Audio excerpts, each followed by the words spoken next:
Hello, my dear friends. Very good to see you. We're dedicating this class for the full healing of Esther bat Batya, Batya bat Edith, Yoel Gabriel bat Carol Francis, and Yosef Allen ben Lena and Baruch ben Ela.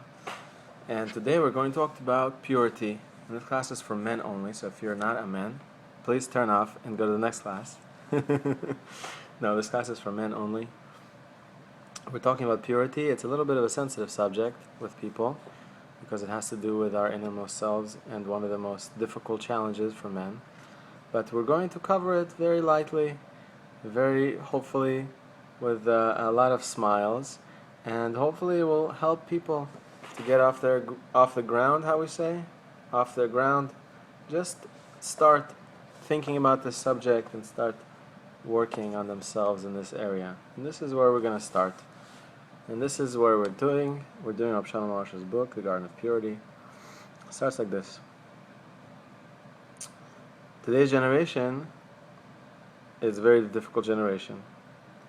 That there's so much challenges, so many challenges in this, in family purity and purity in general.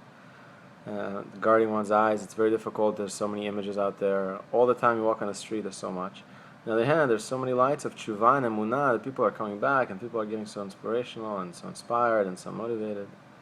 This is a generation that the Gemara refers to that says, Yetev elo achimenu, may Mashiach come, but I don't want to be there. Meaning the people from the Gemara, the holy rabbis in the Gemara 2,000 years ago that wrote the Gemara, they said they don't want to be in this generation. Why? Because they saw that how difficult the temptations would be in this final generation before Messiah. And this is we're in the final generation right now. They didn't believe that they would have the power to preserve their personal holiness in this generation. Most of the modern worldviews distorted values and outright lies as absolute truth. Meaning the whole world tells one thing, but we know something totally different, something opposite. Rabbi Natan remarked that in this generation where lies are so blatant and prevalent, that they're virtually uncontested, the Geulah, the full redemption of our people, will occur. For the revelation of truth's lie will be all the more powerful against the backdrop of darkness. And what spearheads all the filth and evil that's so dominant in modern society? The answer is simple. It is people's lust. It's people's lust for relations. Okay? Promiscuity. The Zohar writes that a person's main challenge in this world is to maintain and guard personal holiness. Now Rabbi Nachman goes a step farther. He writes that as much as people love money and chase money, the lust for relations is even stronger than the lust for money. And like the Zohar, Rabbi Nachman explains that the main challenge in this world is to guard personal holiness. And Rabbi Natan adds that a person's difficulties in life all stem from one's failure to properly preserve personal holiness. In Judaism, in the Torah, it's called the Yisod. The Yisod is the foundation. And this struggle is the foundation of one's life. That to the extent on which one is guarding his personal holiness, is being holy, not promiscuous, being with your spouse, being with them in holiness, not looking around like your head like a turret. And we're all guilty of that, but to the extent that you try to not do all those things, to preserve your personal holiness, to that extent you will have everything in your life. That everything comes from that. The blessings of children, of good children going in the ways of Torah, mitzvot, of Emunah, and Hashem, comes from that. Income comes from that. Marital peace comes from that. Everything you want comes from that. Taste the sweetness of the Torah can only be tasted if you have personal holiness. And that's why we're talking about it, because this is such a basis, such a foundation, and yet so many people are afraid to talk about it because it's such a sensitive subject. So we're just going to talk about it. Why not? We have nothing to lose. Rabbi Dror Moshe Cassouto says, in this generation we have nothing left to lose. Nothing. We're the lowest of the low, and we're going to just help each other.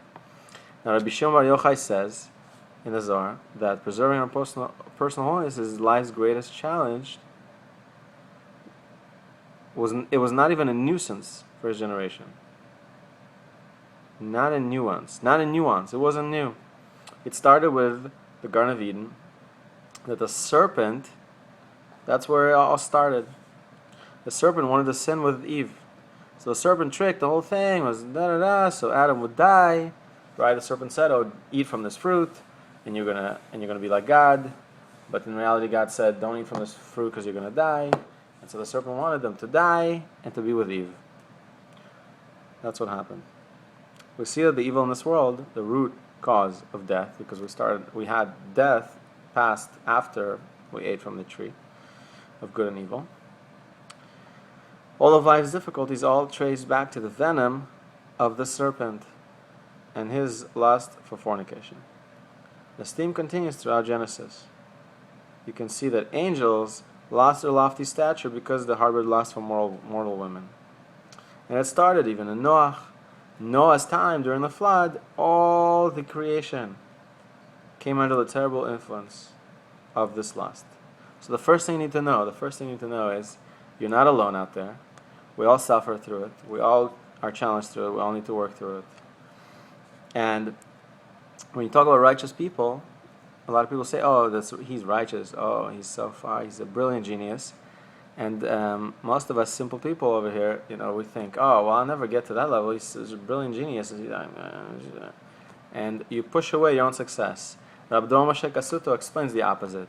What you need to know is the righteous person got to his level one day at a time. He knew that today, here's what I need to do. And he got to today, he did. Next day, he did the next day. Whatever mission, whatever work God gave him to do, every step of the way he did.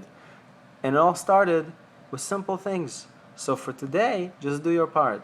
No one is here set out to be a tzaddik, a righteous person. What we want to do is today to do our part. That's it. We want to do our best. That's it. No one's asking of you to be a superstar. And all our Jewish superstars got there by doing just today. You can see all the beautiful people in the Torah, their humble beginnings. David was born in such an embarrassing way that everyone thought that he was a son of a maid, and not even related to the lineage from Judah, and on, all the greats. So you can just stop yourself from all the negative thoughts and know that you're just required just for today, guys. Just for today. Just hold on for today. That's it. See you next class.